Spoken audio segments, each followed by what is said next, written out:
4 simple ways to change your life. உங்கள் life உங்களுக்கு பிடிச்ச மாதிரி மாறணும்னா நான் சொல்கிற இந்த 4 ஸ்டெப்ஸை நீங்கள் ஃபாலோ பண்ணால் போதும். உங்கள் லைஃப்பில் கண்டிப்பாக பெரிய மாற்றம் ஏற்படும். அந்த 4 ஸ்டெப்ஸ் என்னன்றதை இந்த வீடியோவில் டீட்டெயில்டாக பார்க்கலாம். So before getting in to this video let's have an intro.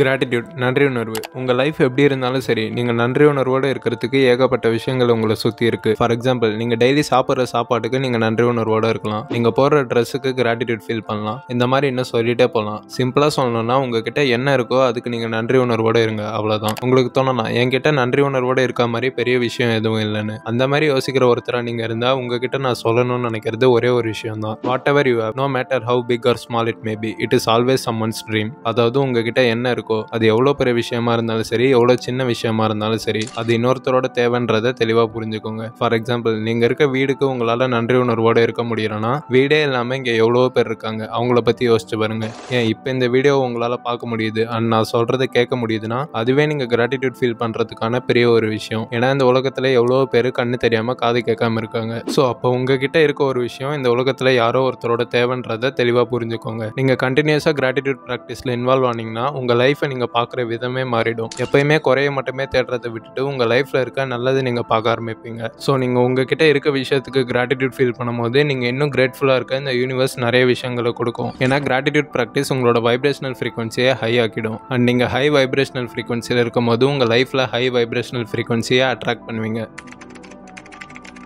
உங்கள் டே அண்ட் லைஃப் நல்லா இருக்கணும்னு நீங்கள் நினச்சிங்கன்னா உங்கள் டேயை நீங்கள் எப்படி ஸ்டார்ட் பண்ணுறீங்கன்றது ரொம்ப முக்கியமான விஷயம். ஃபார் எக்ஸாம்பிள், நீங்கள் தூங்கி இருந்த உடனே ஃபோன் பார்த்து உங்கள் டேயை ஸ்டார்ட் பண்ணுறீங்கன்னா அதை விட ஒரு worst way to start your day எதுவுமே கிடையாது. ஏன்னா நீங்கள் தூங்கி இருந்த உடனே வாட்ஸ்அப், ஃபேஸ்புக், இன்ஸ்டாகிராம்னு யூஸ் பண்ணும்போது உங்கள் உடம்புல டோபமைன்ன்ற நியூரோ டிரான்ஸ்மிட்டர் செக்ரேட் ஆகும். டோபமைனோட வேலை என்னன்னா, நீங்கள் இன்ஸ்டாகிராம் ரீல்ஸ் ஒரு 5 மினிட்ஸ்க்கு பார்க்குறீங்கன்னா டோபமைன் இன்னும் எக்ஸ்ட்ரா ஒரு 2 ரீல் பார்த்துட்டு ஆஃப் பண்ணிடலான்னு சொல்லும். ஆனால் திருப்பி நீங்கள் 2 ரீல் பார்த்த அப்புறம் இன்னும் ஒரு 2 ரீல் பார்க்கலான்னு தோணும். இந்த மாதிரி உங்களை அந்த சோஷியல் மீடியா பிளாட்ஃபார்மை விட்டு வெளியவே வரவிடாம பண்றது தான் டோபமைனோட வேலை. டோபமைன் டீடாக்ஸ்ன்ற புக்கோட ஆத்தர் இதை பத்தி சிம்பிளா சொல்லியிருப்பாரு. டோபமைன்றது just a molecule of more. So இந்த மாதிரி நீங்க ஹை டோபமைன் ரிலீசிங் ஆக்டிவிட்டிஸா மார்னிங் ஃபர்ஸ்ட் விஷயமா ஸ்டார்ட் பண்ணும்போது உங்களோட மேஜர் டாஸ்க்ல உங்களால ஃபோக்கஸ் பண்ண முடியாது. ஏன்னா நீங்க ஹை டோபமைன் ரிலீசிங் ஆக்டிவிட்டிஸ்ல இன்வால்வ் ஆகும்போது அடுத்த டோபமைன் எதிர கிடைக்கும்ன்றது தான் உங்களோட மேஜர் ஃபோக்கஸா இருக்கும். அண்ட் அந்த டேயோட எண்ட்ல நீங்க ஒர்க் பண்ணணும்னு நினைச்ச முக்கியமான விஷயத்துல ஒர்க் பண்ணிருக்க மாட்டீங்க. ஸோ உங்களை பத்தி நீங்களே பேடா ஃபீல் பண்ணுவீங்க. அதுவே உங்க டே நீங்க ஏர்லியா ஸ்டார்ட் பண்ணி meditation, exercise, book reading, affirmations writing, gratitude practice இந்த மாதிரியான ப்ரொடக்டிவ் ஹேபிட்ஸ்ல இன்வால்வ் ஆனீங்கன்னா நீங்க பெரிய அளவுக்கு டிஸ்ட்ராக்ட் ஆயிருக்க மாட்டீங்க. அண்ட் உங்களோட முக்கியமான டாஸ்க்ல நீங்க ஈஸியா இன்வால்வ் ஆவீங்க. உங்களுக்கு அந்த டேல எந்த ஒரு முக்கியமான டாஸ்க் இல்லைனாலும் நீங்க உங்க டே ப்ரொடக்டிவா ஸ்டார்ட் பண்ணும்போது உங்களுக்கே உங்களை பத்தி ஒரு குட் ஃபீலிங் இருக்கும். இந்த மாதிரி பாசிட்டிவா உங்க டே ஸ்டார்ட் பண்ணும்போது கண்டிப்பா உங்களுக்கு அந்த டே நல்லா போகும். ஸோ சும்மா ஏதோ ஒரு டைம்ல லேட்டா இருந்து அவசரமா உங்க டே ஸ்டார்ட் பண்றதுக்கு பதில் முடிஞ்ச அளவுக்கு ஒரு ப்ரொடக்டிவான மார்னிங் ரொட்டீனை கிரியேட் பண்ணி ஃபாலோ பண்ணீங்கன்னா உங்க day and life will be happy.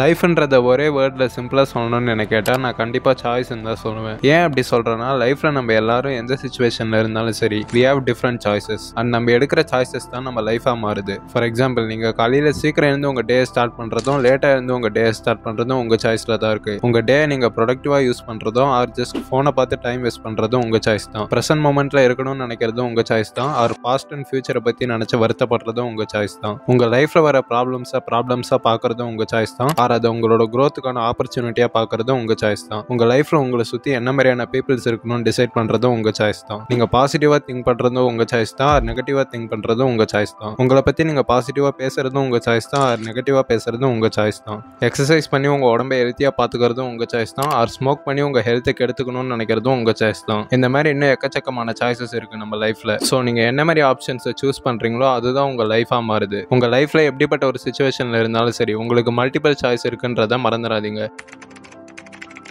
So நான் ப்ரீவியஸ் பார்ட்டில் சொன்ன மாதிரி நம்ம எடுக்கிற சாய்ஸஸ் தான் நம்ம லைஃபாக மாறுது. அப்போ யார் ஒருத்தர் அவங்க லைஃப்பில் சரியான சாய்ஸஸை சூஸ் பண்ணுறாங்களோ அவங்க லைஃப் கண்டிப்பாக நல்லாயிருக்கும். ஆனால் எப்படி அந்த சரியான சாய்ஸஸை சூஸ் பண்ணுறது? To do that we need to have purpose. For example, 2 பேர் இருக்காங்கன்னு வச்சுப்போம், person A and person B. Person ஏக்கு ஹெல்த்தியாக இருக்கணுன்றது பர்பஸாக இருக்குது, பர்சன் பிக்கு ஒரு பர்பஸும் இல்லை. ஸோ பர்சன் ஏக்கு ஹெல்த்தியாக இருக்கணுன்ற பர்பஸ் இருக்கிறதுனால அவரோட சாய்ஸஸ் கண்டிப்பாக சரியான வழியில் இருக்கும். லைக் டெய்லி எக்ஸசைஸ் பண்ணுறது, சரியான ஃபுட் சாப்பிட்றது, மெடிடேஷன் பண்ணுறது, ப்ராப்பராக தூங்குறது, இந்த மாதிரியான சாய்ஸ் சாய்ஸஸ் அவர் எடுப்பாரு. அதுவே பர்சன் பிக்கு பார்த்தீங்கன்னா எந்த ஒரு பர்பஸும் இல்லை. ஸோ அவரோட சாய்ஸஸ் எப்படி இருக்கும்? அவர் எக்ஸசைஸ் பண்ணுறதுக்கு பதில் ஸ்மோக் பண்ணுவார், சரியான ஃபுட் சாப்பிட்றதுக்கு பதில் ஜங்க் ஃபுட் சாப்பிடுவார், ப்ராப்பராக தூங்குறதை விட்டுட்டு ஃபோன் யூஸ் பண்ணுவார். இந்த மாதிரியான சாய்ஸஸ் தான் அவர் எடுப்பார். ஏன்னா அவருக்கு ஹெல்த்தியாக இருக்கணுன்ற பர்பஸ் இல்லை. இங்கே கவனிக்க வேண்டிய விஷயம் என்னன்னா, person A and person B ரெண்டு பேருக்குமே எல்லா விதமான சாய்ஸஸும் அவைலபிளாக இருக்குது. பட் அவங்களோட பர்பஸ்க்கு ஏற்ற மாதிரி அவங்க சாய்ஸஸ் மாறுது. பர்சன் ஏ எக்ஸசைஸ் பண்ணுறதுக்கு பதில் ஸ்மோக் பண்ணுற ஆப்ஷனை சூஸ் பண்ண மாட்டார். ஏன்னா அவருக்கு தெரியும் அது அவரோட பர்பஸ்க்கு ஏற்ற சாய்ஸ் இல்லைன்னு. ஸோ உங்களோட பர்பஸ் எந்த அளவுக்கு ஸ்ட்ராங்காக இருக்கோ அந்த அளவுக்கு உங்கள் சாய்ஸஸில் நீங்கள் கவனமாக இருப்பீங்க.